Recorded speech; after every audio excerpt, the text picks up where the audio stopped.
Good day to you and welcome to class. Today we'll be looking at another important topic under genetics, which is monohybrid inheritance. And I hope you still remember that genetics is the study of heredity and variation. And monohybrid inheritance deals with the study of a single character out of all the characters that an organism possesses. Take for instance, you watching this video, you have different characters. Take for instance, your height, the color of your skin, your ability to roll your tongue or not are some of the characters you possess. So when one of these characters is singled out and studied, that is what monohybrid inheritance is all about. And in order to explain monohybrid inheritance, I'm going to make use of the character height. So I'll be picking two organisms, right? Two parent organisms of the same species to study this monohybrid character, which is height. Okay, so one of the parent organism is which I'll be using is said to be homozygous tall. Homozygous tall. So homozygous tall is represented genotypically as capital letter T, capital letter T. So this organism is said to be homozygous dominant tall. Why? Because it possesses the same allele for this character, which is tallness. Is that clear? So what's the opposite of tallness? Exactly, it is shortness.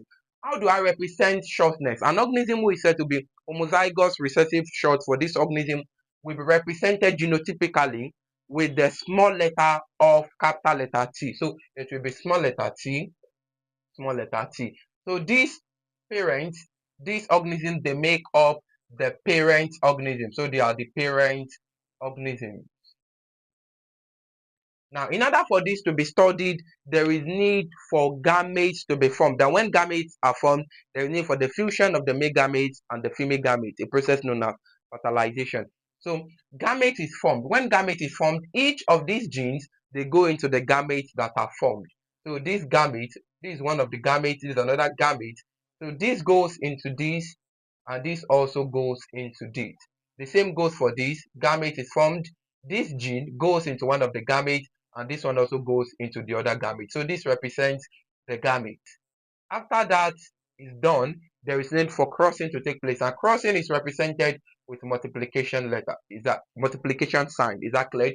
So during crossing, this one, this gamete, right, that carries the gene for tallness crosses or is crossed with the other gamete that carries the gene for shortness. And at the end of the day, a new offspring is formed with capital letter T, small letter t. Is that clear? This same gamete that houses this gene fuses with this, and another organism is produced to capital letter T, small letter t. Is that clear? So this also fuses with this to produce capital letter T, small letter t, and this also to produce capital letter T, small letter t. So at the end of the day, 4 offspring are formed, and these offspring are known as the F1 generation. That is the first filial generation. F1 generation stands for first filial generation. Okay, so at the end of this monohybrid cross, 4 offspring were produced, and all these offspring, they are said to be tall. So phenotypically, the phenotype of all these offspring, they are tall, all tall. That is the observable features. What can you observe from all the offspring that were formed? All of them are tall. That does not end there. Then the genotype. The genotype tells you the genetic makeup of the organism. It tells you, are the organisms, the offspring, are they homozygous tall or heterozygous tall? Don't forget, in the case of one of the parents, this parent is said to be homozygous dominant for tallness. Why? Because it possesses the same allele for this trait.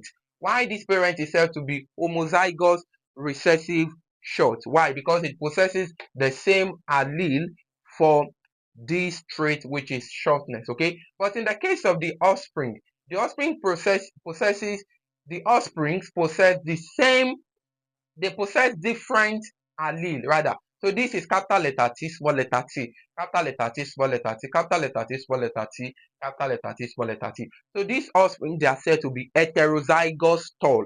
Their genotype, they are all heterozygous tall. Why are they heterozygous tall? It is simply because they possess different allele for this trait under consideration. So the genotype of all the organisms, they are all heterozygous tall. heterozygous tall. So whenever monohybrid crossing is carried out between two parents, one of the parents is homozygous dominant for the trait under consideration, and the other parent is homozygous recessive for that same trait under consideration. At the end of the day, four offspring are formed, and all of them will express the traits of the homozygous dominant parent. All of them, in this case, they are tall phenotypically. But when you come to the genotype of the offspring, they will be heterozygous tall. Why? Because all the offspring have the gene that codes for tallness, and at the same time they have the gene that codes for shortness. So the allele are different, they are not the same. That is why they are said to be heterozygous tall.